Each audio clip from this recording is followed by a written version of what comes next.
Allez, Bezrat Hashem, le cours de ce soir est dédié à la mémoire de Shimon ben Louise, dont c'est la Haskara. Et je voudrais, avec votre permission, dédier ce shiur à Jérémy Cohen, Zichrono Livracha, parce que cette information qui vient de tomber est une information catastrophique. C'est catastrophique pour la communauté. Oui, tout le monde sait de qui il s'agit. Pour la communauté juive. Et je pense qu'il mérite qu'on lui dédie ces quelques paroles de Torah Bezrat Hashem, qu'Akadosh Baruch Hu venge son sang et qui le place sous le Kisa Kavod Bezrat Hashem. Et Oula Avdil, bien sûr, on va dédier ce shiur à tous les malades d'Israël, qu'Akadosh Baruch Hu leur donne une longue vie Bezrat Hashem, une bonne santé, et pour la réussite de notre ami aussi qui nous a apporté cette belle Séouda. Je voudrais aussi en profiter pour utiliser, avec la permission de aussi bien sûr, cette Séouda pour faire une Séouda Todaya, pour faire un remerciement à Kadosh Baruch Hu, parce que la semaine dernière j'ai eu un accrochage en voiture. Jeudi dernier, je suis allé au travail, j'étais en trottinette et je suis rentré dans une voiture. Et Baruch Hashem, un vrai miracle, je n'ai rien eu. C'est-à-dire que j'étais en train de rouler sur une ligne droite, la voiture m'a coupé la voie et donc je suis rentré dans la porte de derrière, directement en plein dedans quoi. La trottinette est tombée, elle m'est tombée dessus, j'ai été emmené à l'hôpital et Baruch Hashem, oh oui non, je vais pas encore raconter une histoire, ah bon et pas une fracture, Baruch Hashem. J'ai fait un accident, je suis rentré dans la voiture en trottinette. Et donc, tu me cherches ce soir, c'est pas grave. Et donc, Baruch Hashem, je remercie Akadosh Baruch Hu pour ce miracle que j'ai eu la semaine dernière, parce que Baruch Hashem, oh, Baruch Haba, Baruch Fecholim, comment tu vas? Bien, allez, vous aussi et vous. Et donc voilà, je voudrais remercier Akadosh Baruch Hu pour ce miracle, il n'y a rien eu, même pas une fracture, Baruch Hashem, comment dire, ça a un peu brûlé sur les côtes et sur la jambe gauche, c'est pour ça que je marche un peu au travers, Patrick, mais sinon rien de grave, Baruch Hashem. Donc voilà, je remercie Akadosh Baruch Hu pour ce miracle et de pouvoir être avec vous ce soir. Amen. Voilà, Baruch Hashem. Alors ce soir, on a dit qu'on allait parler de Shabbat Hagadol, le Shabbat qui vient, Bezrat Hashem, cette semaine. Et la semaine dernière, on a commencé nos cours de Pessah en parlant de la grandeur du mois de Nissan et de Achodesh Hazeh Lachem Rosh Chodashim. Et j'avais pris quelques notes, mais je les ai oubliées. C'est pas très grave. Donc ce soir, on est en freestyle complet, on est sans filet, et on espère que ça va bien se passer. Alors, on sait que le Shabbat avant Pessah s'appelle Shabbat Hagadol. Pourquoi est-ce qu'il s'appelle Shabbat Hagadol? Il s'appelle Shabbat Hagadol pour le miracle qui s'est produit justement le Shabbat même de la sortie d'Égypte. C'était un Shabbat. Il faut savoir que, on va résumer un petit peu la situation que tout le monde connaît. 4 jours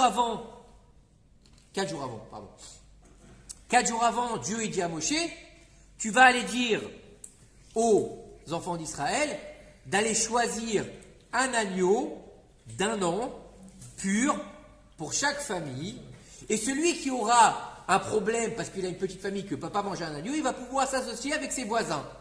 Et cet agneau, ils vont devoir l'attacher au plié de leur lit. Ensuite, ils vont le laisser là, brailler pendant 3 jours. Et le 14 Nissan, au soir, vous allez devoir l'égorger. Et ensuite, vous allez devoir le mettre en brochette et le faire cuire à la hache. Pas dans une marmite, pas dans de l'eau bouillante, et ne pas en laisser et ne pas lui broyer les os. D'accord?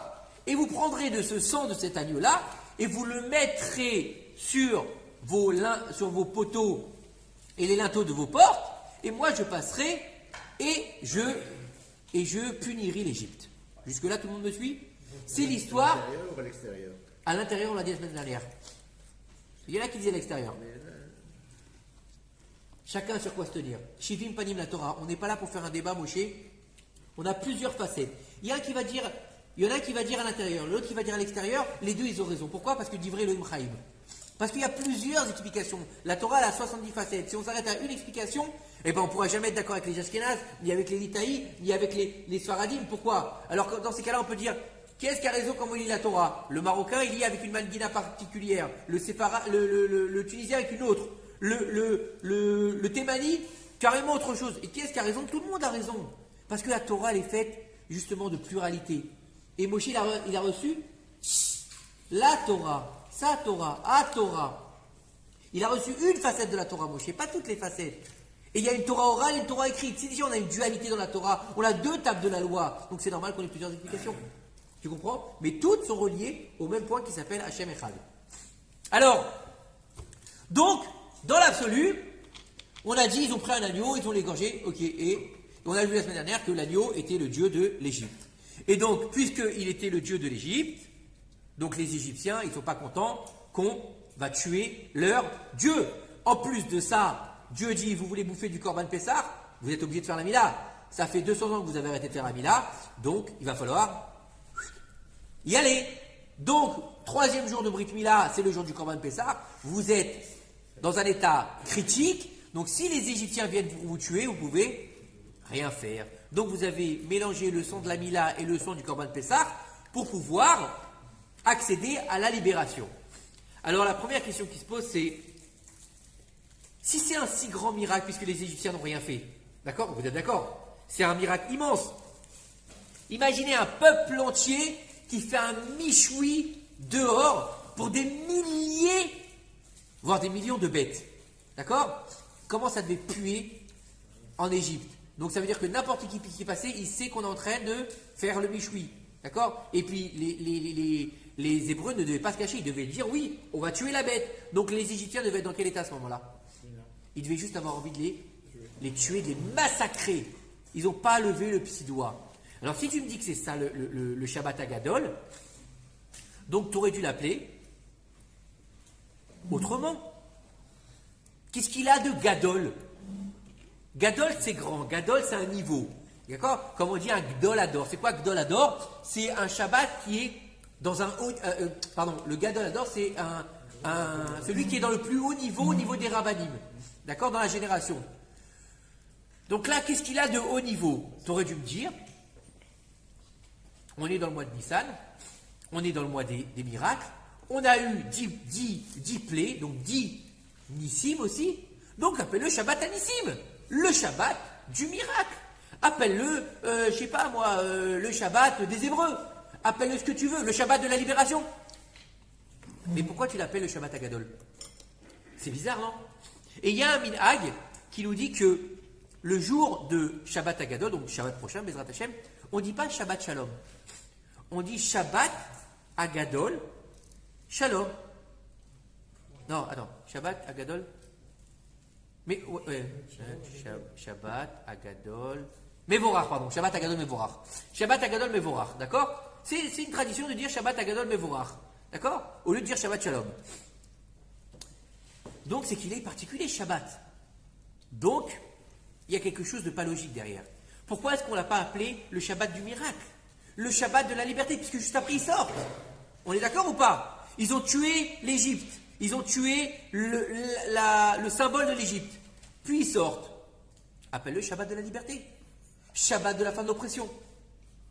Et en fait, il faut comprendre que, juste avant ça, on a un passage dans la Torah qui est assez particulier.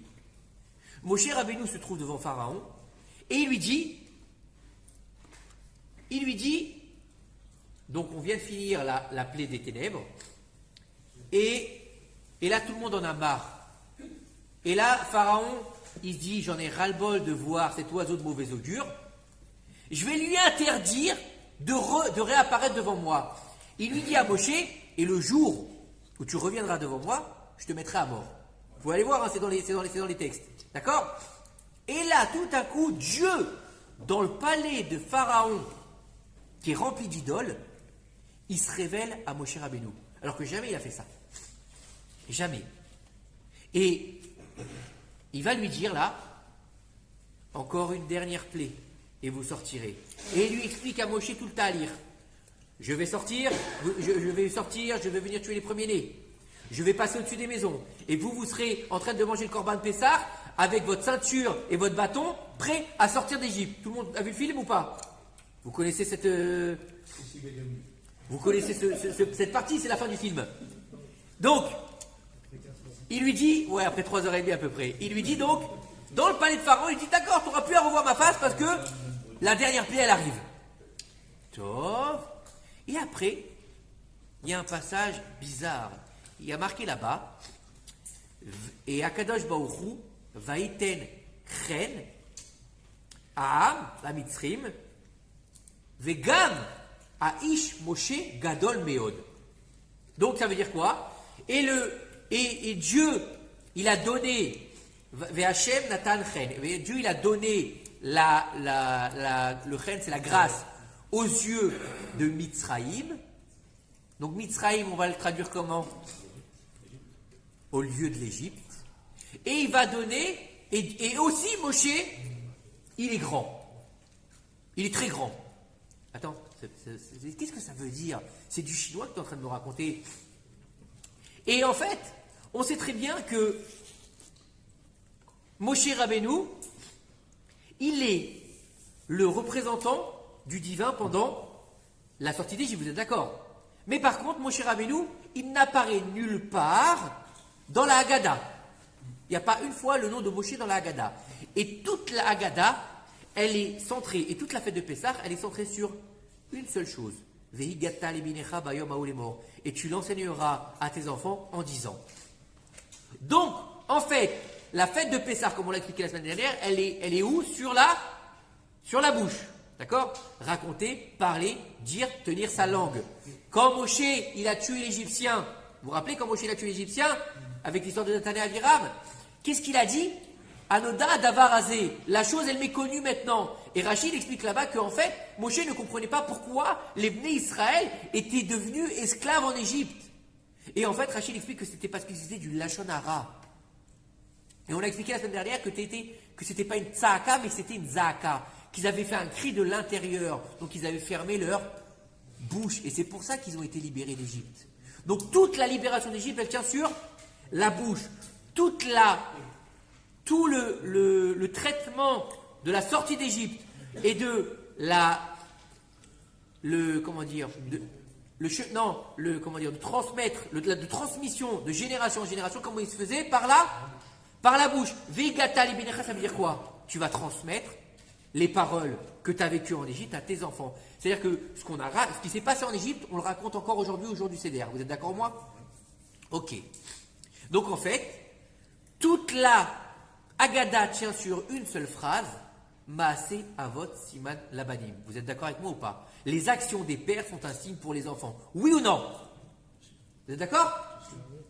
On raconte ce qu'ont fait nos pères en Égypte. Avadim, Aïnou, les paros. Oui ou non? Jusque-là, tout va bien. Moshe Rabbeinu, le libérateur. Moshe Rabbeinu, il va devoir libérer un peuple dont il est issu sans en être issu. Puisque les Bnei Israël, c'est quoi à la base? Au moment où Moshe est né, c'est des esclaves. C'est des esclaves. Et un esclave, il est habitué, il est formaté à être un esclave, soumis complètement à son bourreau, à son maître. Donc est-ce qu'il peut sortir d'Égypte? Non, il est formaté. Alors que Moshe Rabbeinu, lui, il grandit dans la maison de Pharaon. Il est prince d'Égypte. Il est vraiment prince d'Égypte. Donc il est formaté pour être en soumission? Pas du tout. Donc est-ce qu'il peut être le libérateur? Oui. Même si la tribu de Lévi, elle n'est pas esclave, mais elle est quand même formatée dans une idée de peuple, puisqu'elle vit avec le peuple. Vous comprenez? Par contre, Moshe, lui, non. Il est complètement à l'extérieur, même s'il va voir ses frères, mais il est complètement à l'extérieur de cette idée. Vous comprenez ou pas? Maintenant. Mais quand il a su qu'il était Lévi, oui, il a toujours su. Il a toujours su. Depuis qu'il était tout petit, puisqu'il a grandi chez Yocheved. 3 ans, jusqu'à qu'il finisse d'être sevré. Écoutez bien. Donc, mais Moshe, il a un problème. Moshe, il a un problème. Il est bête, il a Res Fataïm. Il y a un problème avec Moshe Rabbeinu ou pas? Oui ou non? C'est normal. Parce qu'il faut que ce ne soit pas lui qui parle, mais la Shekhinah qui parle par sa bouche. Donc en fait, tous les protagonistes de la sortie d'Égypte, toute l'histoire de la sortie d'Égypte, tout ce qui se passe dans la sortie d'Égypte, elle passe par La bouche. La bouche. Même Aaron, elle lui dit Daber. Tu vas dire à Aaron et lui il va dire à Pharaon. Tout ça se passe par la bouche. Ok? Maintenant écoutez bien. Bien sûr, ça doit être de la bouche, c'est pas au télépathique. Non, ça pourrait être juste un acte. Il va, il frappe et puis c'est tout. Il n'a rien à dire. Non, il prévient Pharaon, il le met dans une situation, il lui explique. Tout est expliqué. C'est vachement disséqué. On a l'impression qu'on est dans une rédaction à chaque fois. Il va lui expliquer l'introduction, le développement et la conclusion. Tu peux pas aller, tu lui dis, je vais te mettre une tannée et puis c'est tout. Non, il va lui expliquer, attention, demain, il va y avoir les grenouilles. Attention, après-demain, il va y avoir le sang. Attends, c'est un mec qui égorge des enfants le matin et le soir pour prendre son bain dans leur sang. T'as besoin de le prévenir? Écoutez bien, c'est très très très puissant. Les Bnei Israël ne peuvent pas sortir d'Égypte si Moshe n'existe pas. Vous vous rappelez, on l'avait expliqué là, il y a quelques temps. Moshe Rabbeinu, on a dit que c'était Shabbat, donc on dit Shabbat Agadol Mevorach. C'est les initiales de Moshe. Et lorsque les Bnei Israël, ils vont devoir sortir d'Égypte, on a un souci. Toute l'histoire de la sortie d'Égypte, nous on la commence quand? Dans l'absolu, quand on fait un cours, on parle de Pessah, on va dire c'est la sortie d'Égypte. Bon, alors ça commence quand? Justement, pour Shabbat Agadol. Ça commence ce fameux soir où ils ont tué l'agneau, ils ont mis le sang, ils ont fait la Brit Mila, ils ont mangé le Seder en Égypte. Voilà, on est sorti d'Égypte. Point barre. C'est pas vrai. La sortie d'Égypte, elle commence bien avant. Après la première fois où Moshe va voir le pharaon. Mais non, on est encore plus loin. Le début du Sheibud Mitzraïm, il commence avec Avraham Avinu. Il commence avec Avraham Avinu. Abrit ben Abetarim. Dieu, il lui dit, Avraham, je vais te donner une descendance. Et qui va avoir tout ce pays qui est devant toi. Et Avraham, il lui dit, je suis un peu vieux quand même. Ma femme, elle est un peu vieille quand même. Ça me paraît un peu gros ce que tu me dis. Donne-moi une preuve. Et là, Dieu, il lui dit, tu veux une preuve? Ta descendance sera étrangère, en terre étrangère. Et elle sera asservie. Et après, je vais aussi punir le peuple qui les aura asservis. Et ils sortiront avec beaucoup de richesses. Oui ou non? Vous connaissez toute l'histoire ou pas? Donc l'histoire de la sortie d'Égypte, elle commence avec qui? Elle commence avec Abraham, pas avec Moshe. Vous me suivez? J'ai pas fini. Le cheminement, il est exceptionnel. Le premier qui est descendu en Égypte, c'est qui? Non. Abraham. Le Sheibud Mitzraïm officiel, il commence quand? La descente en Égypte officielle de la tribu des Béné Israël, il commence quand? Il commence avec la vente de Yosef. Yosef, pourquoi il a été vendu par ses frères? Parce qu'il faisait du lachon hara sur ses frères. Et on reprend encore une fois l'idée de quoi? De la bouche. Vous me suivez ou pas? Écoutez bien. Avraham Avinu, c'est le premier qui descend en Égypte. Avraham Avinu, il va aller en Égypte. Il va être en Égypte. Sa femme, elle va être prise par Pharaon. Pourquoi? À quoi ça sert? Et Pharaon, il ne va pas la toucher. Suivez-moi bien. Avraham Avinu, il remonte d'Égypte. Vous savez ce qui a marqué quand Avraham Avinu, il part d'Égypte? Et Avraham, il était devenu Kaved. Kaved, c'est quoi? Il était devenu immensément riche. Il était blindé. Avraham descend en Égypte. Sa femme est prise par Pharaon. Elle n'est pas touchée par Pharaon. Et lui, il ressort comme un prince d'Égypte, de l'Égypte, avec des tonnes d'oseille. Ça vous rappelle rien? La sortie par Moshe. Akadosh Baruch Hu, il a dit dans Brit Ben Abetarim, il lui a dit à Avraham, et je punirai le peuple qui les a servis, et ils sortiront avec Rechush Gadol, avec beaucoup de richesses. Maintenant, quand on va pouvoir voir la sortie d'Égypte, ok, il y a eu 10 plaies, mais jusque-là, ils n'ont pas d'oseille. Ils n'ont rien. Et vous savez que ils leur ont demandé les bijoux, ils leur ont demandé leurs robes. Et comme par hasard, les Égyptiens, ils ont dit d'accord. Vous trouvez ça normal? Non! Ve'Hashem Natan Chen. Il leur a donné la grâce aux yeux, au peuple, donc d'Israël, aux yeux de Mitzraïm. Ils ont dû être marqués là-bas. Mitzrim, les Égyptiens. Pourquoi aux yeux de Mitzraïm? Mitzraïm, c'est qui? C'est l'ange. Mitzraïm, c'est l'ange de l'Égypte.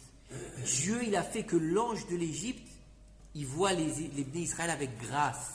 Ça veut dire quoi? Ça veut dire que lorsque quelque chose doit se passer dans un pays, rien ne peut se passer, mis à part en Eretz Israël, puisque c'est gouverné par Akadosh Baruch Hu lui-même. Rien ne peut se passer sans l'autorisation du ministre du pays. Donc du ministre, je ne parle pas de Bennett, hein. Je parle du ministre spirituel. Ah, juste une petite chose, une petite parenthèse comme ça entre nous, pour un peu comprendre dans quelle panade on se trouve quand même, et que c'est normal parce que c'est l'avènement messianique. Nos chers et tendres ministres, ils ont décidé cette année de permettre d'introduire pendant Pessah du Hametz dans les hôpitaux. Du Hametz, du pain, que les gens peuvent décider s'ils veulent manger de la matzah ou du pain. Ça veut dire comment tu veux faire Pessah dans un hôpital si on va mettre dans les kélim du Hametz? C'est impossible. Ça veut dire qu'un mec qui est malade pendant Pessah et qui est chômeur Torah, normalement, il crève ou il ne bouffe pas à l'hôpital. Vous imaginez où on en est arrivé? Et bon, je vous en donne une autre. Il y a une grande suspicion. Qu'est-ce qu'on a dit? On avait dit une fois que à la fin des temps, ce sera le Erev Rav qui commandera le peuple d'Israël. Donc le Erev Rav, c'est le Ramassi qui s'est converti entre guillemets au peuple d'Israël pour venir les rejoindre à la sortie d'Égypte. Oui ou non? Alors écoutez bien, il y a plusieurs rabbinim qui disent ça, qu'en fait, notre cher étant de ministre, premier ministre, qui est illégitime puisque personne ne l'a mis au pouvoir, vous me suivez ou pas? Avant de venir en Israël, ses parents vivaient aux États-Unis. Et sa mère n'est pas juive. Sa mère n'est pas juive à Bennett. Et en fait, elle a fait une conversion réformiste. Donc si elle a fait une conversion réformiste, le niveau de la halakha n'est pas juif. Donc Bennett, il n'est pas juif. Donc c'est bien un rêve. C'est énorme ou pas? C'est dur, hein? C'est normal, c'est la fin des temps. On continue? Bah ouais, si vous venez pas pour des scoops, c'est pas la peine de venir. J'ai fait ma petite enquête. On continue. Donc on en est où là? Dans notre histoire de Pessah. Donc, les Égyptiennes, d'accord? Va voir une meuf, d'accord? Normale. Tu vas lui dire, bah écoute, j'ai besoin, juste pour une petite soirée, tes bijoux, tes robes et tes chaussures. Qu'est-ce qu'elle va te dire? Elle prend tes chaussures, elle va lui crever les yeux, non? Et là, les Égyptiennes, elles lui donnent. Alors comment ça se fait? Parce qu'on a dit que parce que l'ange, il a reçu donc les yeux, le peuple, il a eu la grâce aux yeux de l'ange de l'Égypte. Jusque là, vous me suivez? Donc il y a une grâce de l'ange qui descend sur le peuple. Et juste après, dans le verset, il y a marqué quoi? Gam. Écoutez bien, Gam. Aïch, Moshe, Gadol, Meod. Et aussi, l'homme Moshe, il était très grand. Donc en fait, c'est-à-dire que l'ange, il a accepté de donner le chen, de prendre le chen des enfants d'Israël grâce à la grandeur de Moshe Rabbeinu. Donc en fait, c'est par l'abnégation de Moshe Rabbeinu et son travail et sa grandeur qu'il était au-dessus de les anges, le sar de l'Égypte, il s'est plié devant Moshe Rabbeinu. Parce que Moshe, il était grand, alors il a pu faire cette action-là. Donc c'est pour ça qu'il a pu en fait, à Kadosh Baruch Hu, réaliser la promesse qu'il avait faite à Abraham. Parce que s'ils étaient sortis sans rien, Abraham il n'est pas content. Abraham n'est pas content, il leur dit, attends, tu m'as dit qu'ils allaient être esclaves, et ils sont sortis sans rien. Oui ou non? J'ai pas fini. Écoutez bien. Tous les bénis Israël sont en train de ramasser de l'oseille. Oui? Oui ou non? Ils vont aller demander à leurs voisins, ils demandent de l'oseille. Et Moshe, il fait quoi pendant ce temps-là? Il cherche le tombeau de Yosef. On est d'accord? Le tombeau de Yosef, donc, fils de Yaakov, une des tribus d'Israël, on est d'accord? Et sur le pectoral du Kohen Gadol, bien après, il y aura une pierre par tribu. Vous êtes d'accord? Vous savez c'est quoi la pierre de Yosef? La pierre de Yosef, c'est le Shoham. Shoham. Le diamant. Non, l'onyx. L'onyx. Le Shoham, c'est aussi le Shin, le Mem et le He. C'est Shin, Mem et c'est encore une fois Moshe. Donc Moshe et Yosef, ils sont intimement liés dans la sortie d'Égypte. Regardez bien, celui qui va déclencher la venue de la famille de Yaakov en Égypte. Qui c'est? C'est Yosef, à cause du Lachon Hara. Celui qui va aller chercher Yosef et délivrer le peuple d'Israël d'Égypte, c'est qui? C'est Moshe Rabbeinu, qui lui ne peut pas parler. Vous comprenez le niveau? Donc en fait, Moshe vient faire le tikkun du Lachon Hara. Donc on est dans une idée d'en fait que ce Shabbat, il s'appelle Shabbat Agadol, Agadol Mevorach, parce que c'est le Shabbat de Moshe en fait. Parce que par ce route de Moshe et son abnégation pour le peuple d'Israël, on a pu en fait sortir d'Égypte. Vous comprenez ou pas? Et en fait, pourquoi? Parce que Moshe, Oana Nicole à Adam. Justement, parce que lui, il n'a pas cherché à être grand. Parce que Moshe, c'est celui qui était le plus humble des hommes sur toute la surface de la terre. Et on te dit, nos sages te disent, que celui qui cherche les honneurs et l'orgueil, les honneurs le fuit, et celui qui ne cherche pas les honneurs le suivent. C'est comme on dit, cherche-la et elle te fuira, celui-là te cherchera, avec une femme. Donc en fait, c'est la grandeur et les vertus de Moshe Rabbeinu qui nous ont permis de sortir d'Égypte, en fait. Mis à part le plan divin, mais en fait, si on suit bien l'histoire, le premier qu'on appelle Gadol dans la Torah, c'est qui? Avraham. Lech lecha me'artzecha u'mimolatecha u'mibet avecha ve'secha legoy gadol ve'secha legoy gadol. J'ai pas fini. Vagadela shemecha, et je grandirai ton nom. C'est quoi ton nom? C'est lui. C'est Avraham, puisque le nom d'une personne Tov, Shem, Ishemen, Tov, il dit Shlomo HaMelech. Le nom d'une personne, il est meilleur qu'une bonne huile. Donc le nom d'une personne, c'est quoi? C'est lui en fait. C'est son essence même. Donc quand il lui dit Vagadela shemecha, il lui dit t'es un gadol. Agadol me'anakim, c'est de qui qu'on parle? C'est d'Avraham Avinu. Donc Avraham Avinu, c'est lui le patron. C'est pour ça qu'Avraham Avinu, il descend en Égypte. C'est pour ça qu'Avraham Avinu, sa femme, elle est prise en captivité et que Pharaon, il la touche pas. Il n'y a pas une femme qui a été prise par les Égyptiens, sauf Shlomit Bavdivri, qui, elle, s'appelle Shlomit, qui disait Shalom Bavdivri, qui était la fille de la parole. On est encore dans une histoire de parler. Vous avez compris ou pas? Elle n'a pas su garder sa bouche. Et c'est la seule qui a été avec un Égyptien. Et elle donnera au monde celui qu'on appellera le fils rebelle de l'Égyptien, qui se lèvera par sa bouche contre Moshe Rabbeinu. Vous comprenez le cheminement de cette fête incroyable? Vous comprenez où on en est aujourd'hui? C'est-à-dire que Veigata lebinecha bayom ha'u lemor, lorsque tu vas dire à tes enfants, c'est quoi Pessah? C'est quoi Pessah? Si tu prends Pessah comme une fête où il n'y a pas d'intérêt pour la Haggadah. C'est-à-dire que, c'est une massorette, on va mettre un peu de matzah, on va manger un psuki, on est content, et c'est fini. Si c'est comme ça que tu fais ton Pessah, quelques générations plus tard, ne t'étonne pas si sur la table de tes enfants, nous, il y a d'un côté la matzah et de l'autre côté la baguette. Beaucoup de personnes, ça s'est passé comme ça. Oui, parce qu'en fait, ils ont oublié l'essence de Pessah. Parce que l'essence de Pessah, c'est quoi? C'est de raconter, c'est de parler. C'est halachmania, le hé. C'est quoi halachmania? Le hé du lechem. C'est quoi le hé du lechem? C'est le hé qu'il a fait grandir Hachem quand il a fait devenir Avraham. Vagadela shemecha, et je grandirai ton nom. Il s'appelait Avraham à ce moment-là. Dieu lui a rajouté la lettre E, la lettre de quoi? La lettre du divin. Et il est devenu Avraham. Donc il est devenu plus grand ou pas? Qui est-ce qui a eu un fils? Abraham.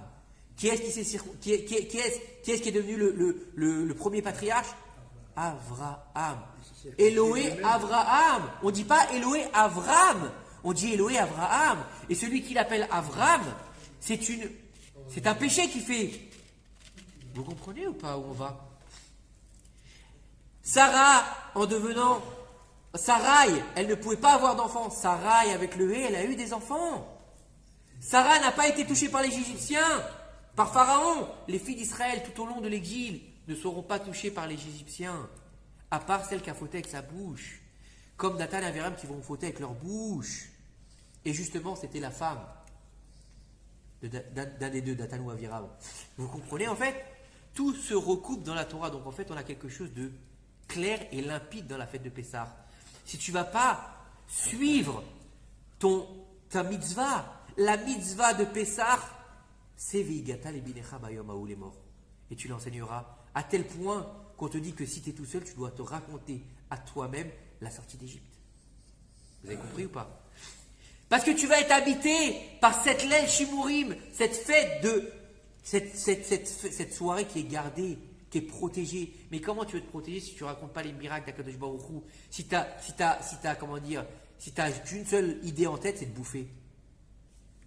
Comment tu veux comprendre le fait que tu manges une matzah avec du maror, la liberté avec l'amertume? Donc ça veut dire que c'est la liberté avec l'emprisonnement. Et on les met ensemble dans un sandwich. La charosette, c'est l'emprisonnement, c'est les briques. Comment tu comprends ça? Comment est-ce que tu fais pour manger en dessert une afficomane alors que tu es mort? Oui ou non? L'afficomane, c'est de la matzah. C'est-à-dire qu'après que tu as mangé, déjà tu as mangé ton kazaïd de matzah, donc de matzah, tu as mangé ton kazaïd de motzi, tu as mangé ton kazaïd du sandwich, tu as mangé ton msuki, ou tu as mangé ce que tu as mangé, d'accord, l'épaule d'agneau, ce que tu veux. Et à la fin du repas, t'es à moitié déchiré parce que tu t'es déjà tapé, je crois, 2 verres, ok? Oui, puisque le troisième, c'est après le kidouche. C'est après le birkat Amazon, il me semble. D'accord? Ensuite, attends, j'ai pas fini. Attends, peut-être que pendant le repas, tu as pris un petit apéro, d'accord? Puis, ta femme, elle a fait 27 salades, d'accord? Même si c'est Pessah, ou t'as fait un CDR dans un hôtel, là, et je pense que dans les hôtels aussi, tu dois faire aussi des salades, et ça doit être aussi copieux, d'accord? Ça doit être beau quand même, Pessah. Malgré les restrictions alimentaires, au Hachem, les tables, elles sont, Dieu bénisse, hein? C'est simple, hein? Tu donnes la farine de matzah à une femme juive, elle te fait un gâteau comme ça, tu te dis comment elle a fait, c'est quand t'es pourri, c'est ça, c'est pour ça que la femme elle est bida. Tu lui donnes de rien, elle fait un bébé, tu lui donnes de la farine de matzah, elle te fait une table de roi. Alors, on continue. Hein? Tu lui dis comment ça va, elle dit pourquoi tu me dis comment ça va? Et là, ça part pour 2 heures. Allez, on continue. Donc, après ça, à la fin du repas, tu dois manger encore un kazaï de matzah. Et on dit, c'est ça la liberté. Il y a quelque chose de pas clair dans tout ça. Et en fait, la mitzvah, elle est là. Justement, c'est quand tu comprends pas. Donc, comment tu veux montrer à ton fils l'importance de Pessah en lui disant, mon fils, ta mère, elle a fait 27 salades. En lui disant, ce soir, on va boire 2 verres de vin et après le repas, il est mort sur la table, père. Qu'est-ce que tu vas lui laisser? Il va dire, si c'est qu'une histoire de bouffe, Pessah, quand il va se marier, il va dire, moi, chez moi, Pessah, c'était la bouffe.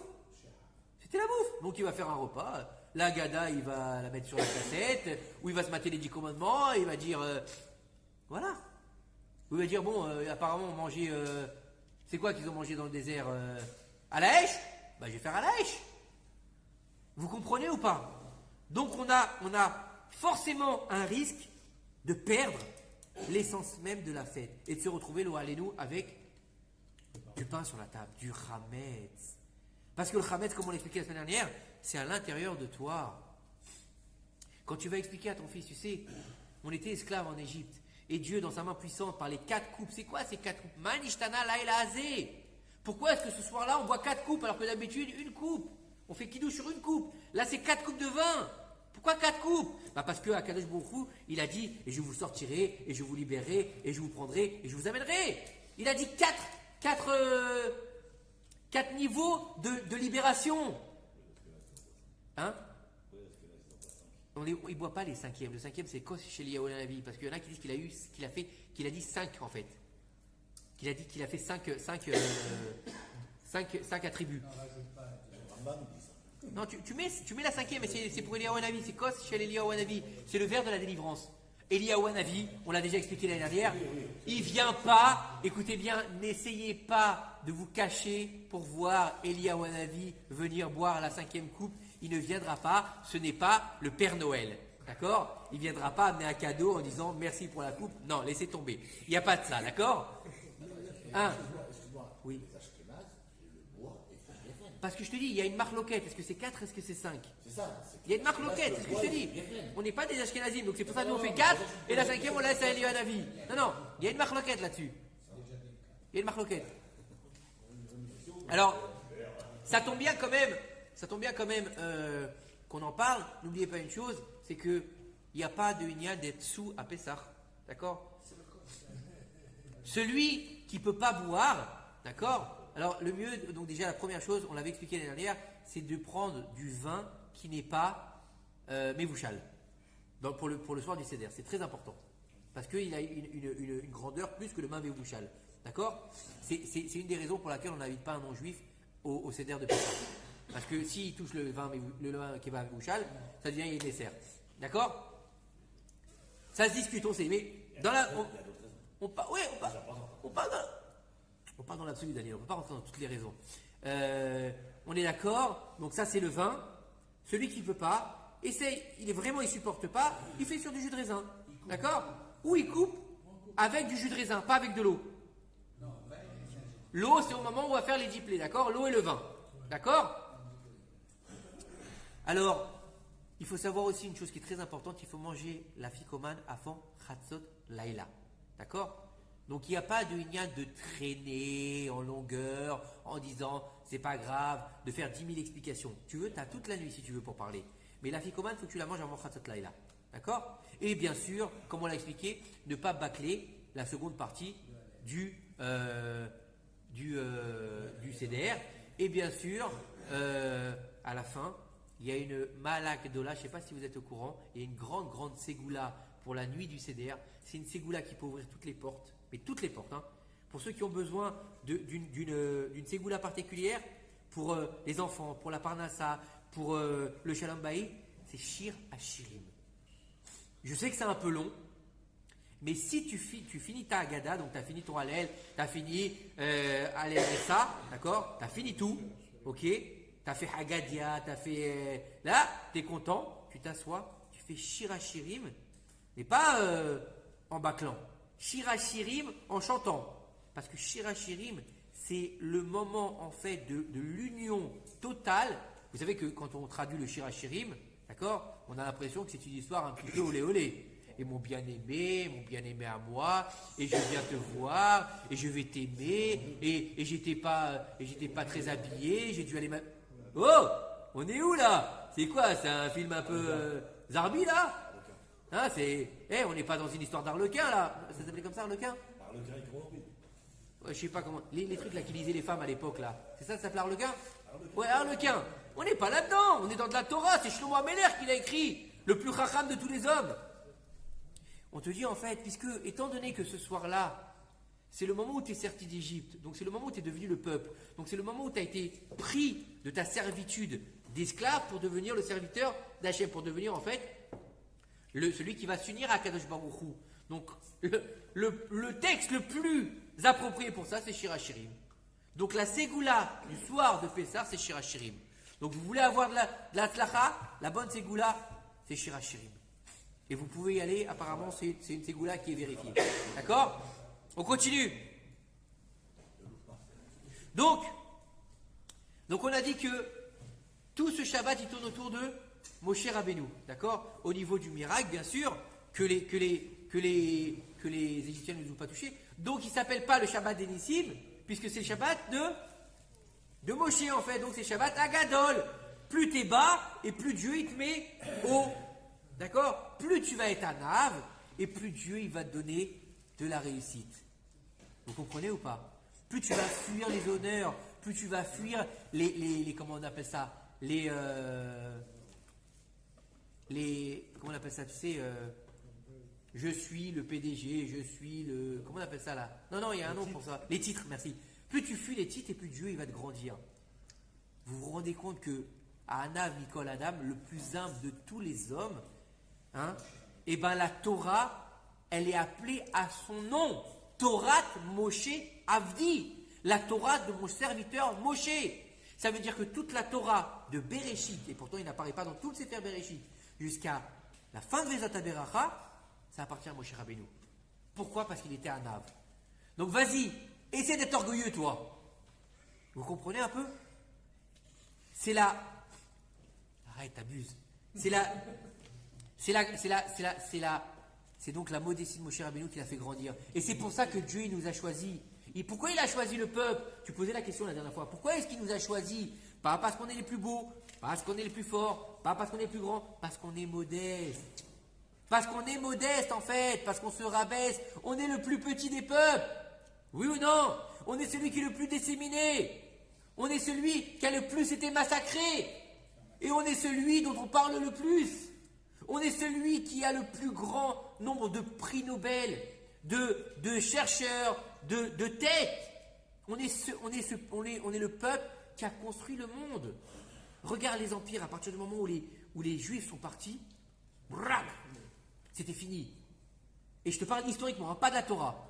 Tu prends la Hollande. Les Juifs, à partir du moment où ils ont été chassés de la Hollande elle est tombée. Tu prends l'Espagne, pareil. Tu prends le Sentier, Belleville. Pourtant, c'est pas très loin. Et donc, c'est pour ça que il s'appelle Shabbat Hagadol. Écoutez bien, il y a une autre explication très profonde, très belle de ce Shabbat Hagadol. Il faut savoir que, écoutez bien, Rav Zvi Elimelech de Dinov, il dit dans son Sefer Bnei Issachar, il nous dit, le Shabbat, au moment de Mincha, donc le Shabbat après-midi, ce moment-là, il est appelé par nos sages, par le Zohar, un moment de Hetratson. Un moment de Hetratson, c'est un moment de grâce divine. D'accord? Il nous dit que, en fait, au jour de la création du monde, le premier jour où Dieu, il a créé le monde, d'accord, au moment de la volonté divine de créer le monde, c'était Mincha, le Shabbat. Vous me suivez ou pas jusque-là? Et c'est pas fini. La création du monde a commencé à Motsai Shabbat. Pourquoi? Vahi Erev, Vahi Boker. D'abord une nuit, d'abord un, et après un matin. Et qui s'y a marqué? Yom Echad. Echad. Écoutez, j'ai dit Echad, j'ai pas dit Rishon. Du ton doigt. D'accord? Et avant que, il nous dit Rav Yoram ici dans l'Imre Noam, il nous dit, et avant qu'Akadosh Baruch Hu il crée le monde, il a créé l'âme du peuple d'Israël. D'accord? Et que c'était ça. Vous vous rappelez ou pas, le Bereshit c'est quoi? C'est Am Israël.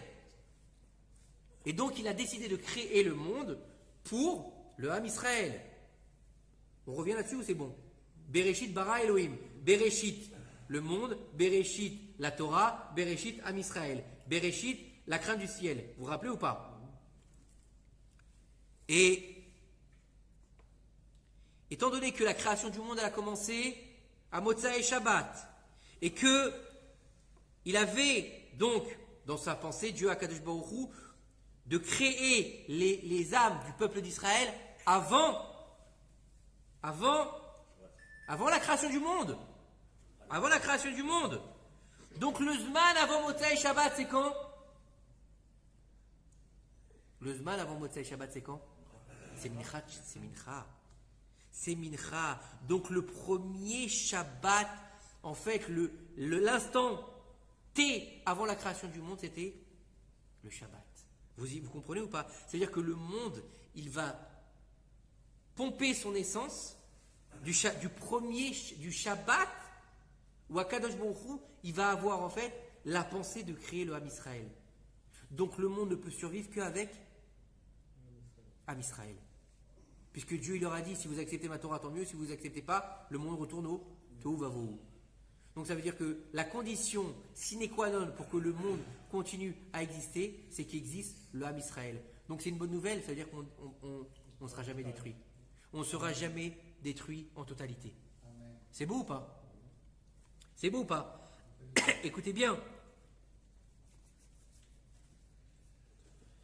Et en fait, si c'était un Shabbat, si la première pensée d'Akadosh Baruch Hu c'était un Shabbat, donc tous les Shabbats qui vont suivre, ils vont être imprégnés de cette essence, oui ou non? Vous êtes d'accord avec moi ou pas? Donc ils vont recevoir une sainteté de quel Shabbat, les Shabbats? De ce Shabbat. Donc en fait, ça s'appelle Shabbat Agadol.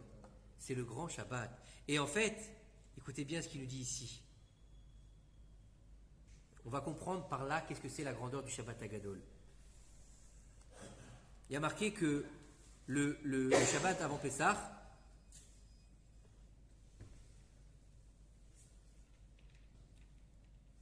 donc le Shabbat avant Pessah il s'appelle Shabbat Agadol. Le Shabbat avant la création du monde il s'appelait Shabbat Agadol. D'accord? Et en fait, il a existé une seule fois dans le monde ce Shabbat. Une seule fois, pas plus. Vous êtes d'accord? Après le monde a été créé. On va le retrouver après la création des 6 jours. Vous êtes d'accord ou pas? Après la création des 6 jours, on va retrouver ce premier Shabbat. On finit la création, Yom HaShishi. Donc on passe dans le Shabbat.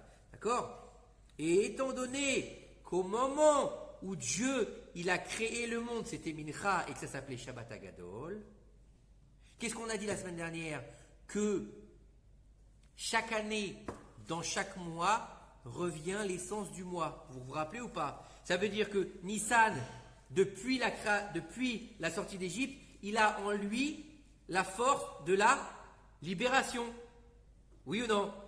Adar, il a la force de transformer le mal en bien. Vena ou de toutes les années. Donc si ça marche pour les mois, ça marche aussi pour les jours. C'est pour ça qu'il faut comprendre que chaque jour de la semaine, il est équivalent à une sphère céleste. Vous saviez ça ou pas?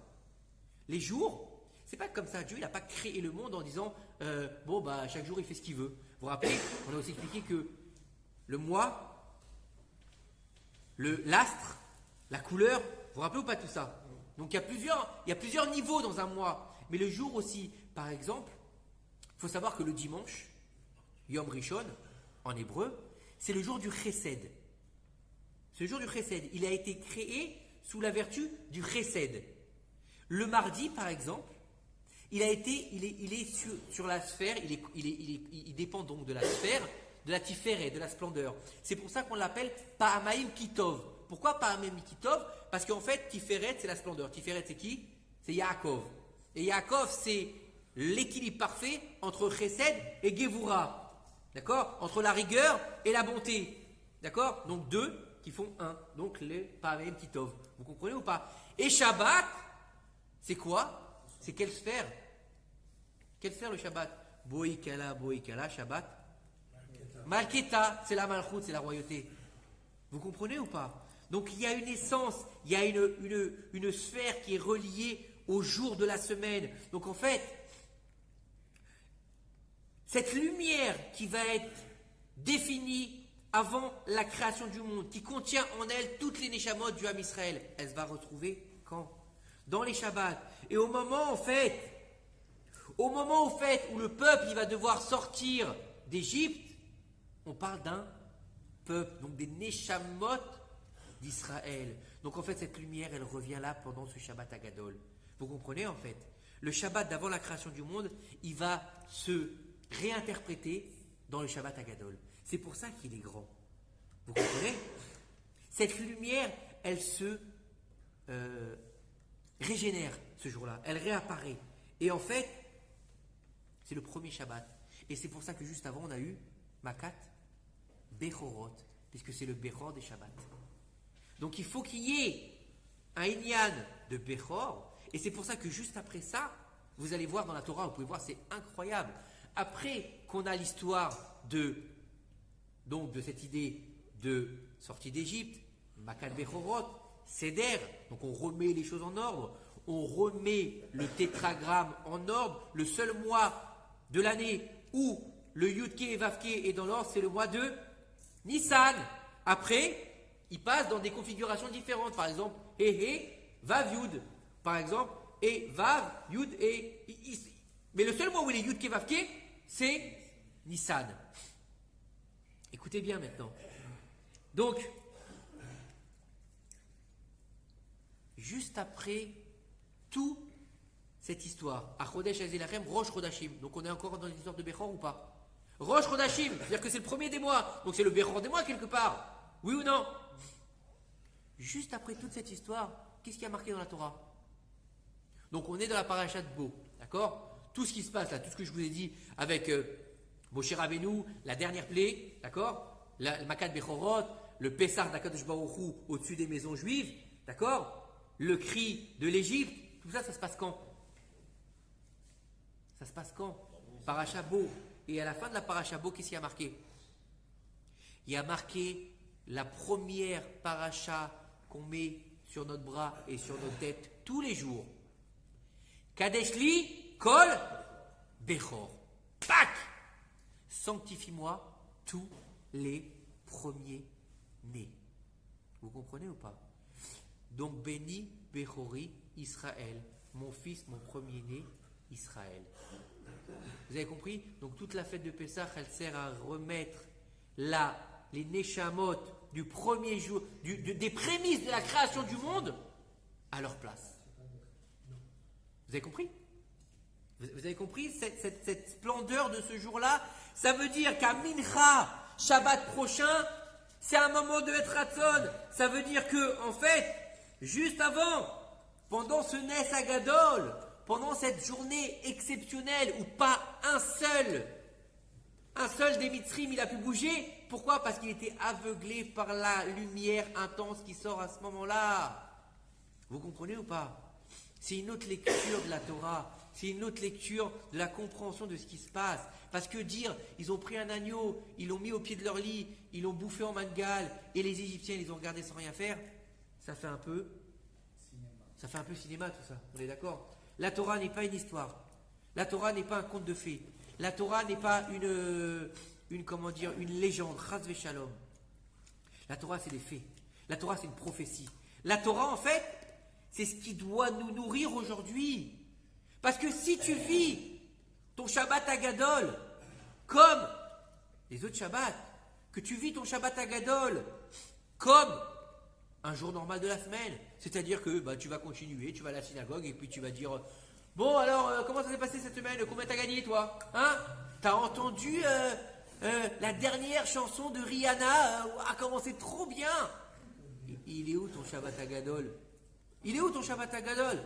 Bon, on va pas rentrer dans l'union de Shabbat où il ne faut pas parler de ça, mais bon, encore plus, on te dit, nos sages nous disent que ce Shabbat, c'est un jour où il faut faire plein de Dvar Torah. Il faut parler de Pessah. Il faut préparer le terrain pour la sortie d'Égypte. Il faut commencer à donner des chidushim. Faut dire, attention, il faut bien vérifier que tout est OK. C'est pas la dernière minute. La veille, tu vas dire, ah, il me reste 3 kilos de pain dans le congélateur. Non. Zrizim la mitzvot, il faut être pressé. Il leur a dit quoi au Bnei Israël? Vous allez manger le Korban Pessah, prêt à partir. Ils ont tellement été pressés qu'ils n'ont pas pu faire gonfler leur pain. Mais derrière Hagav, vous croyez qu'ils ont mangé de la matzah qu'à la sortie d'Égypte? Ça faisait 210 balais qui mangeaient de la matzah. Ça faisait 210 ans qu'ils mangeaient de la matzah. Vous croyez qu'ils mangeaient du pain? Vous croyez qu'ils mangeaient des belles pitotes ou des beaux croissants de chez Angel? Non, ils sont pas très bons les croissants. Des beaux croissants de, je sais pas qui c'est des beaux croissants, de chez Lydie là, de chez Lydie, de chez Moshe. Vous croyez qu'ils mangeaient des beaux ou de chez Laurent Hachia là, des beaux croissants comme ça? Ils bouffaient de la matzah pendant 210 ans. Les Égyptiens leur donnaient pas le temps. N'oubliez pas qu'ils travaillaient jour et nuit, que les femmes faisaient les métiers des hommes et les hommes faisaient les métiers de femmes. Et pourquoi ils mangeaient de la matzah? T'as déjà mangé une galette entière? Bah, va te rester pendant 2 jours. Mange une baguette, 2 heures après, t'as faim. Oui ou non? Tu fais un beau sandwich, la charcuterie avec les petits cornichons. 2 heures après, tu dis, bon, je me prendrais bien encore un petit truc. Hein? Mange une galette. Bah, pendant 2 jours, tu dis, j'ai envie de mourir, laissez-moi tranquille, il n'y a plus rien qui rentre. Oui ou non? Ça s'écrase, c'est comme du ciment. Donc il leur dit, bah, vous allez manger de la matzah, moi vous en laissez tranquille. Vous comprenez ou pas? C'est une torture, il y a une torture psychologique et physique en Égypte. C'était pire que tout, je veux dire. Et c'est pour ça que c'est la fête où on va sortir de l'obscurité totale. Parce qu'en fait, il faut savoir que, vous vous rendez pas compte quand même, on n'a pas parlé encore des 10 plaies d'Égypte, mais les 10 plaies d'Égypte, vous croyez qu'Akadosh Baruch Hu, il s'est dit, bon tiens, aujourd'hui, j'ai rien à faire, on va leur mettre 10 plaies dans la tête. D'accord? Ça a duré 1 an en même temps. Hein.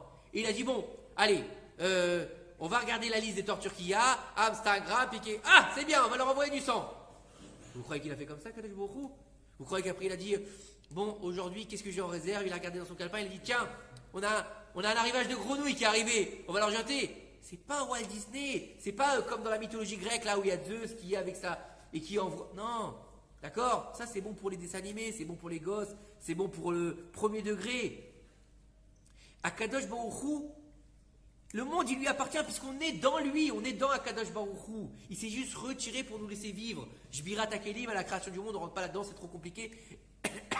C'est un sujet très difficile à aborder. Mais comprenez bien que chacune des plaies qu'Akadosh Baruch Hu il a envoyées sur l'Égypte, c'est Mida Keneged Mida. D'accord? C'est-à-dire œil pour œil. Les Égyptiens interdisaient aux femmes juives d'aller au Nil pour pouvoir se tremper après la Nida. Il a dit, vous voulez pas les laisser faire la Tahara du Dam Nida, et ben vous serez punis par le Dam Nida. Mida Keneged Mida. Le sang pour le sang.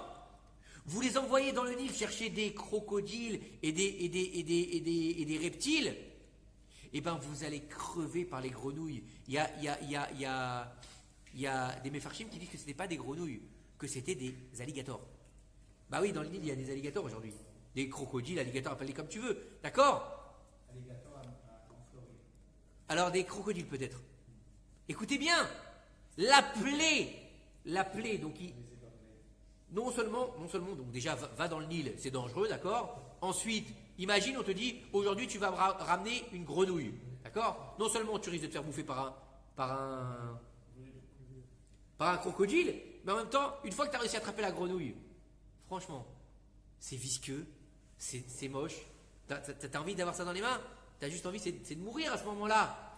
Et ben Dieu il a dit, et ben vous les envoyez chercher des grenouilles, donc déjà, le croissement il va vous rendre fou, comme vous n'avez pas arrêté de leur hurler dessus pour leur dire fais ci, fais ça, d'accord? Le croissement des grenouilles, 1, 2, les grenouilles vont envahir l'Égypte, à tel point qu'elles vont rentrer dans vous les laissez pas manger correctement, elles vont rentrer dans les fours, elles vont faire descendre votre pâte, elles vont rentrer dans votre estomac. Mida Keneged Mida. Mais en plus de ça, vous les avez fait souffrir parce que c'est dégoûtant, c'est répugnant les reptiles. Et ben, une fois que la plaie elle s'arrête, toutes les grenouilles ne retournent pas dans le Nil. Que celles qui ont fait Messirut Nefesh en sautant dans les fours, elles retournent dans le Nil. Les autres, qu'est-ce qui se passe? Elles meurent sur place. Donc l'Égypte entier, il est jonché de grenouilles. Imaginez des grenouilles mortes par milliers. 1, c'est crade. 2, ça glisse. Donc tu risques de te casser quelque chose et de crever. Et 3, ça devait sentir. Léorida. Mida Keneged Mida. D'accord? Les bêtes sauvages. Pourquoi il envoie les bêtes sauvages? Bah parce que il leur envoyait chercher des tigres. Ah tiens, je me ferais bien un petit tapis guépard là. Comment ça s'appelle là? Vous savez là, le truc par terre avec la tête de lion. Ça me ferait bien, ça ferait sympa dans mon séjour pour pouvoir accueillir mes invités. Va me chercher un lion. Bah une fois il allait chercher, il revenait pas des fois. Quand ils allaient en équipe, bah un il revenait sans un bras, l'autre il revenait sans un pied. Et s'il revenait avec la moitié du lion quoi. Donc Dieu il leur a envoyé les animaux sauvages. Et il leur a envoyé les animaux sauvages. Extraordinaire. Le midrash des animaux sauvages, vous le connaissez ou pas? Non seulement il a envoyé des animaux sauvages, mais il a envoyé avec eux leur, leur, euh, leur, Leur terre. leur élément naturel. Où est-ce qu'ils vivaient? Ça veut dire que quand l'ours polaire il est arrivé, avec lui il y avait la banquise.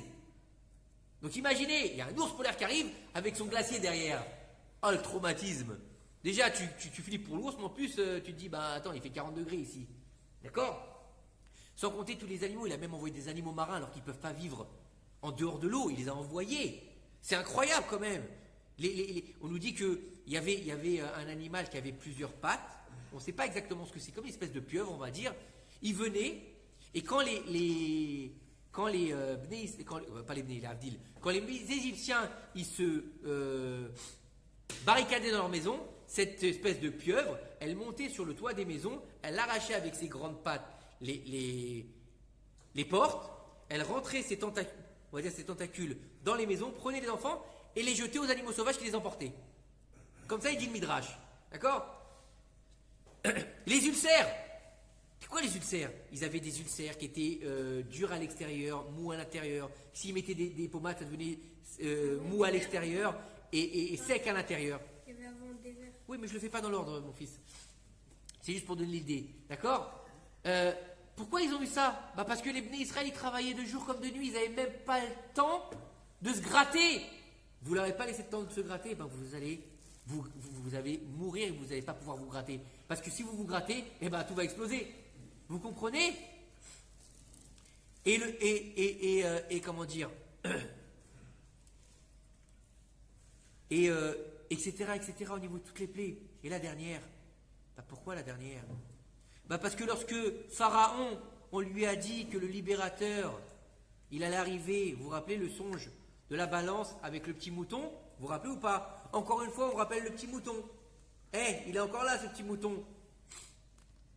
Il nous rappelle en fait que, qu'est-ce qu'il a fait Pharaon? Il les a jetés dans le Nil. Il les a tous tués. Donc il fallait qu'ils meurent. Vous comprenez ou pas? Donc Dieu ne fait pas les choses au hasard. Et à tel point que Dieu, il a décidé pour la dernière des plaies de lui-même mettre en place cette dernière plaie. Imaginez l'amour que Dieu nous porte à Kadosh Baruch Hu, l'amour qu'Akadosh Baruch Hu nous porte. C'est-à-dire qu'à la dernière plaie, il dit Lo alé des malach, lo alé des saraf, velo alé des shaliach. Et là, Ani. Ça veut dire quoi? Ça veut dire que Dieu lui-même, en personne, se déplace pour punir les Égyptiens. Et donc, en s'investissant, entre guillemets, puisque c'est lui qui fait tout en fait, c'est lui qui a fait les autres plaies, mais là il dit, j'envoie pas un malach, j'envoie pas un saraf. Saraf c'est une autre style de malach, d'accord? Vous savez, on l'a déjà expliqué, il y a des niveaux de malachim, les séraphim, les malachim, les chayot HaKodesh. Donc, il va lui dire quoi? Il va dire là, c'est moi qui venais vous sortir. Abraham, on revient à Abraham, il dit Abraham, regarde, je t'ai promis et je les sortirai avec une main puissante. C'est marqué dans Brit Ben Atarim, allez vérifier. Je les sortirai avec une main puissante et je punirai les oppresseurs. Beat Razaka, c'est la main de qui on parle? Dernière plaie, c'est Akadosh Baruch Hu. Le final, il est fait par Akadosh Baruch Hu lui-même. Vous comprenez le niveau? Vous comprenez la grandeur de Shabbat Agadol? Vous comprenez la grandeur de cette fête de Pessah? Et c'est pour ça que c'est la plus grande de toutes les fêtes. Et c'est pour ça que c'est la première de toutes les fêtes. C'est pour ça que c'est la pierre angulaire du peuple d'Israël et des Shalosh Regalim. C'est quoi un régel? C'est un pied, c'est sur quoi on se maintient, sur lequel on se repose. Le premier des Shalosh Regalim, c'est Pessah. Donc la première pierre à l'édifice du peuple d'Israël, c'est Pessah. Vous comprenez ou pas? Ça veut dire que, au jour d'aujourd'hui, si on suit ce que nous disent nos sages, et si on comprend exactement l'enjeu qu'il y a aujourd'hui, avec cette libération qu'on a vécue il y a plus de 2000 ans, en réitérant ce qu'ont fait nos ancêtres, est-ce qu'on est capable de sortir d'Égypte ou pas? Oui. Donc si on est capable de sortir de notre propre Égypte, donc on est capable d'amener la Géoula. Donc si on est capable d'amener la Géoula, on est capable de faire venir le Mashiach.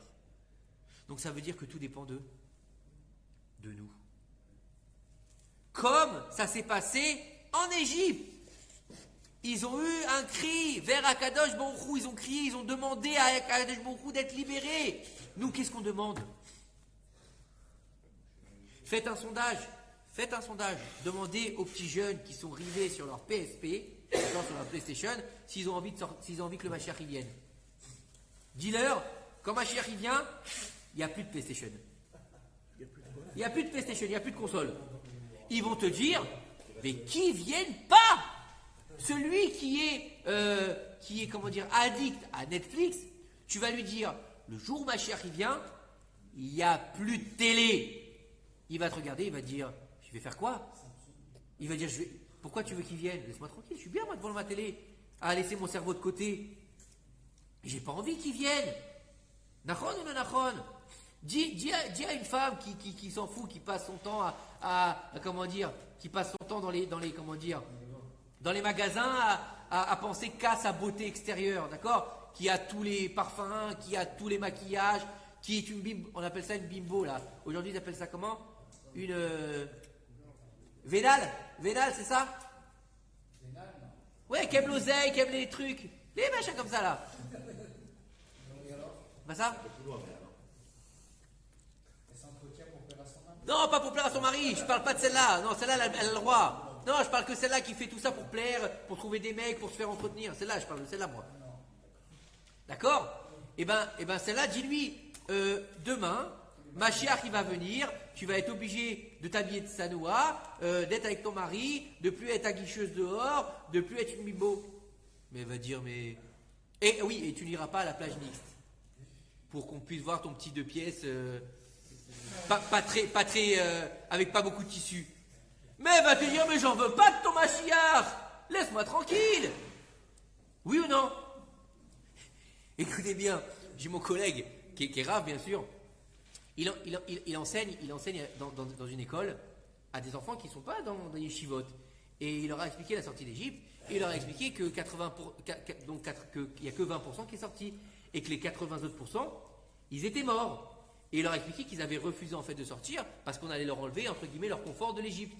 Et donc il leur a fait un parallèle avec la génération d'aujourd'hui. Il leur a dit, bah oui, quand Mashiach il va venir, comme Moshe Rabbeinu quand il est venu, pour les faire sortir d'Égypte, c'était pour recevoir la Torah, donc pour étudier la Torah dans le désert pendant 40 ans, et puis après rentrer en Eretz Israël. Donc suivre un cheminement de Torah, de vie de Torah. D'accord? Donc il leur a dit, tous vos loisirs là, que vous avez aujourd'hui, les smartphones, les consoles, c'est des enfants, c'est pas des enfants à ma sortie qui sont dans une école, on va dire, où il y a des enseignements de Torah. Et donc il leur a dit, donc ça vous oubliez, il n'y en aura plus. Il leur a dit, parce que ceux qui ne veulent pas sortir d'Égypte, de leur Égypte, ils vont mourir. Vous savez ce qu'ils lui ont dit les gosses? Eh ben on préfère mourir. Et ils lui ont dit, quel intérêt de vivre si je peux plus jouer? Et c'est lui qui me raconte, hein, si je peux plus jouer à la console, si je peux plus avoir mon smartphone, j'ai pas. Toute la journée je vais étudier la Torah. Mais je sors pas du yeshiva moi. Et ils lui ont dit ça. Vous comprenez le niveau? Ça veut dire que c'est bien beau, on va finir là-dessus, Bezrat Hashem. C'est bien beau de dire, je veux Mashiach. C'est bien beau de dire, de balancer un drapeau en disant, Mashiach no, le Mashiach il va venir, et j'attends le Mashiach. Ou quand il y a une tragédie comme il y a eu avec Jérémie Cohen, que Dieu repose son âme en paix, Bezrat Hashem. Et... Quoi? Oui, mais Chirel, on l'a fait la semaine dernière, le cours pour Chirel. Et tu me coupes. Donc j'allais dire et toutes les personnes qui sont mortes dans les attentats dernièrement. D'accord? Et bien tous ces gens-là, quand on voit ces publications qui disent Dieu, ça suffit, envoie-nous le Mashiach. Ouais, c'est bien, mais tu fais quoi pour ça? Parce que tu as mis une publication sur Facebook? Et est-ce que tu as changé ta façon d'appréhender ta vie? Je te parle pas d'être quelqu'un qui fait rien et du jour au lendemain t'as la perruque, la jupe longue ou le mec il a les cheveux. Non, je parle pas de ça parce que ça c'est juste pour rime, c'est juste un déguisement. Est-ce que tu as décidé de casser ton exil d'Égypte, ton Mitzraïm, ton propre Metzarim, tes propres limites? Est-ce que tu as décidé de sortir d'Égypte? Parce que si tu ne sors pas d'Égypte, bah t'es mort. Bah oui. Si tu veux pas sortir d'Égypte, qu'est-ce qui se passe? Eh ben tu meurs. Si tu meurs, tu restes en Égypte, et si tu restes en Égypte, tu meurs. Écoutez bien, quand est-ce que tu meurs? Pendant Makat Bechorot. Au moment où il y a la plus grosse pénombre, la plus grosse obscurité qui se dévoile sur l'Égypte. Au moment où tout est complètement sombre, Makat Rocher, l'obscurité, c'est ce que je dis. Non, excusez-moi, l'obscurité, au moment de l'obscurité, au moment de Rocher, au moment où tout est dans l'obscurité. Écoutez bien, nos sages rapportent la Guémara, quand vous réparez la Guémara sur la fin des temps, où tout sera compliqué, avec Chutzpah Yizgé, donc où il y aura beaucoup de Chutzpah, où tout sera à profusion, tous les produits alimentaires seront à profusion et que tout deviendra très cher, à tel point qu'on n'arrivera plus à se les payer. D'accord? Qu'il n'y aura plus de dirigeants, que les rabbinim seront tournés en dérision et qu'on sera donc dans une obscurité totale. C'est le moment où va venir le Mashiach. On y est. Donc ça veut dire que c'est quand qu'il faut réagir? C'est maintenant. Donc en fait c'est maintenant et pas après. Vous comprenez ou pas? Ça veut dire que au jour d'aujourd'hui, notre travail à nous tous, en tant que Bnei Israël, parce que on est tous des enfants d'Israël. On fait tous partie de cette même Neshama qui a été créée avant les 6 jours de la création. Donc il est de notre devoir de décider de sortir d'Égypte ou pas. C'est ça le secret de la fête de Pessah. De sortir d'Égypte, de remettre le tétragramme en ordre, l'aile à Seder, pour pouvoir utiliser la lumière de cette fameuse nuit du Seder, de l'or Ganous, pour faire venir la délivrance finale. Baruch Adonai Olam, Amen.